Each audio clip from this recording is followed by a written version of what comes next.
আর আমি এই যে টাইপের ওয়াজ করছি, এই ওয়াজ করবার জন্য অবশ্যই ডিপ অ্যাটেনশন লাগবে, আর এই ওয়াজ শুনে বুঝবার জন্যও ডিপ অ্যাটেনশন লাগবে। কোরআন হাদিসের বাইরে একটা কথাও বলিনি। বলো, বলেছি? বলিনি। চলুন, নবীজি 3 নম্বরে বললেন, ধনীরা যখন ভাববে যাকাতকে জরিমানা, এটা যাকাত না, আমার জরিমানা দিতে যাবো কেন? 2 লাখ টাকা যাকাত হয়েছে, হিসাব করলে 2 লাখ কি 3 লাখ কি 5 লাখ টাকা যাকাতের টাকা বার হবে শুধু। জি, 30,000 টাকা শাড়ি কিনে বিলিয়ে দেছে, আর মনে মনে ভাবতেছে যাকাত সব। যাকাতের টাকাটা কার? একটু জোর করে বলেন। ধরুন আমার 50,000 টাকা যাকাত বেরিয়েছে, এই টাকাটার মালিক আমি না গরিবরা? তা আমি লুঙ্গি কিনতিস কেন? মালিকানা তো আমার না। কথা বুঝতে পারেননি? কোন সম্পদের মালিকানা যদি আপনার না হয়, আপনি খরচ করতে পারবেন? যাকাতের টাকার মালিকানা কাদের? তা আমি ধনী লুঙ্গি কিনতেছি কেন?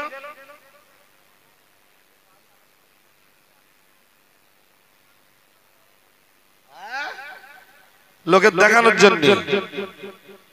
What is this? এক চাষি শাড়ি পেয়েছে 12টা। সে চাষি বিধবা, সারা বছর খাবে কি ও হিসাব নেই। শাড়ি হয়েছে কটা? তোমার পেটে ভাত থাক আর না থাক, চাষি শুধু শাড়ি বড়। তুমি যাকাতে শাড়ি দিয়েছে লোক। এই জন্য যাকাত কাপড়ে দেবেন না টাকায় দেবেন? বুঝে উত্তর দেন। কাপড়ে না টাকায়? চাষি লুঙ্গি কিনবে না গামছা কিনবে? জামা কিনবে না পায়জামা কিনবে? ওটা চাষি বুঝবে। বুট ভাজা খাবে না সন্দেশ কিনে খাবে? ওটা চাঁচির ব্যাপার।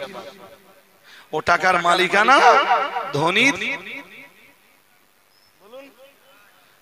আমার রিকোয়েস্ট, ধনী মহলে এই মেসেজ গুলো পৌঁছে দেন। সমাজে এই লুঙ্গি কিনে বিলানো, শাড়ি কিনে বিলানো, এটা পুরো বন্ধ হোক। আমি বহু জায়গায় বন্ধ করতেছি। এমন লোক ছিল জানেন, 5 লাখ টাকা শাড়ি বিলাতো।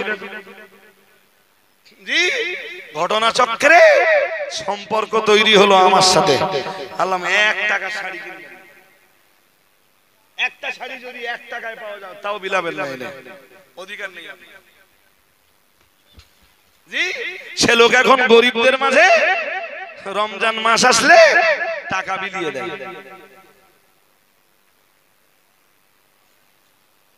কি চলছে দেশ জুড়ে? যেটা বলছিলাম, আমার সোলাদানা এলাকার মুসলিমরা যদি যাকাত দেয়, টোটাল সোলাদানা এরিয়াতে, সোলাদানা রেঞ্জে 1 পিস গরিব থাকবে না।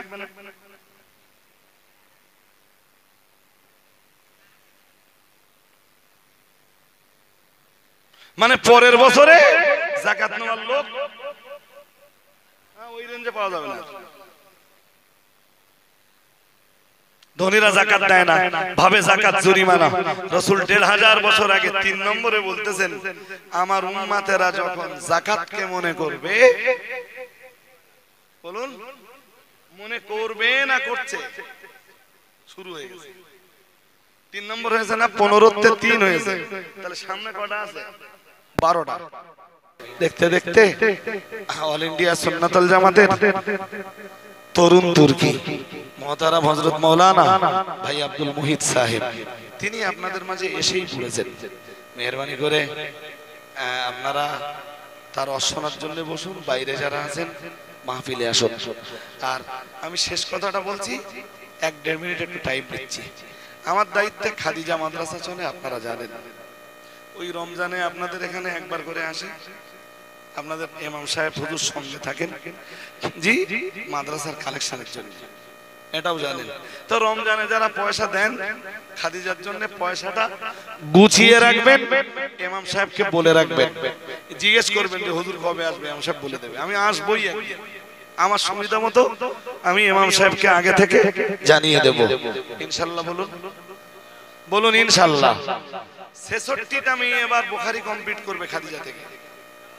বুখারী, মুসলিম, আবু দাউদ, নাসাই, ইবনে মাজাহ, তিরমিজি, মুয়াত্তা মালিক, মুয়াত্তা মুহাম্মদ, তাহাবি, 9খানা হাদিসের কিতাব পড়ে তারা এই রমজানের আগে মাওলানা ফারাগাত হবে। আগামী 14ই মার্চ 29শে ফাল্গুন মঙ্গলবার সকাল 10টা থেকে 2টো পর্যন্ত তাদের খাতমে বুখারীর অনুষ্ঠানের আয়োজন করা হয়েছে এবং একটা দুয়ার মজলিসের আয়োজন করা হয়েছে। 14ই মার্চ 29শে ফাল্গুন, মন দিয়ে শুনুন, 14ই মার্চ 29শে ফাল্গুন মঙ্গলবার সকাল 10টা থেকে দুপুর 2টো।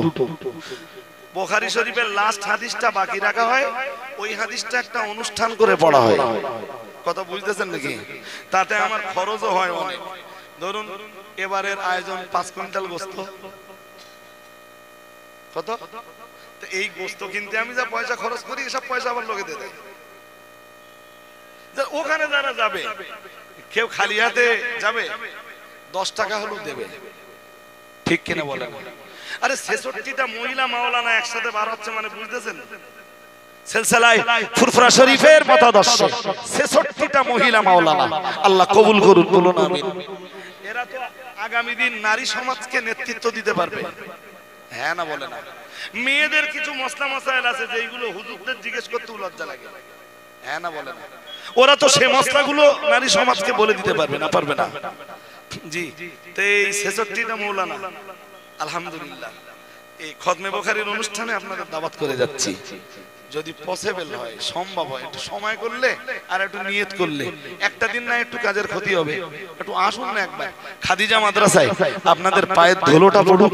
পয়সা দিতে হবে না, পয়সা দিতে হবে না, অন্তত খাদিজা মাদ্রাসায় পায়ের ধুলোটা পড়ুক, এইটুকু দাবি আপনাদের কাছে করে যাচ্ছি। সেই সাথে আরেকটা কথা বলবো, সামগ্রিক ভাবে যদি মনে হয় যে রজব আলী সাহেবের এই কাজটা ভালো, তাহলে এখানে আপনাদের ইমাম সাহেব আছে। ইমাম সাহেব আমার বন্ধু লোক, খুব কাছের বন্ধু আপনাদের ইমাম সাহেব।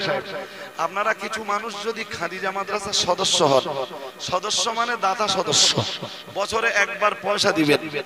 জি, সেটা 500 টাকা হতে পারে, 1000 টাকা হতে পারে, 2000 টাকা হতে পারে, 5000 টাকা হতে পারে, 200 টাকা হতে পারে, সর্বনিম্ন 100 টাকাও হতে পারে। আপনি গরিব মানুষ, 100-এর বেশি দিতে পারছেন না, তা আমি কি করব? আপনার মতো গরিবের কাছে ওই 100 টাকা পেয়ে আমি খুশি।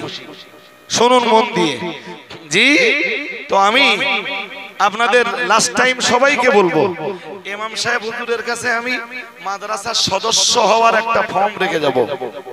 আপনারা কিছু মানুষ সামর্থ্য অনুযায়ী বছরে একবার করে, হয় 100 টাকা, নইলে 200 টাকা, নইলে 500 টাকা, বছরে একবার করে দেবেন। সেটাও নভেম্বর মাসে, মানে 15-16 কার্তিক, পয়লা, 2রা নভেম্বর, নভেম্বরের 3 তারিখও কোনো কোনো বছর হয়ে যায় 2-3, অধিকাংশ বছর নভেম্বরের 1-2 পড়ে। বাংলা 15-16 কার্তিক মাদ্রাসার ইসালের সব ফিস্ট। তো আপনি এখন সদস্য হলে এই সদস্যের পয়সাটা ওই নভেম্বর মাসের ইসালের সবের সময় আপনাকে দিতে হবে।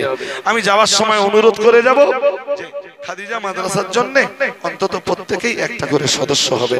মাওলানা ভাই আব্দুল মুহিত সাহেব তিনি এসে পৌঁছেছেন।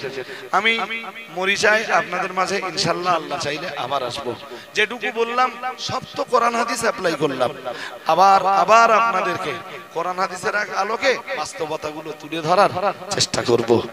মাওলানা সাহেব ভাই এসেছেন, ওনার নসিহত শুনুন। দরুদ শরীফ, আল্লাহুম্মা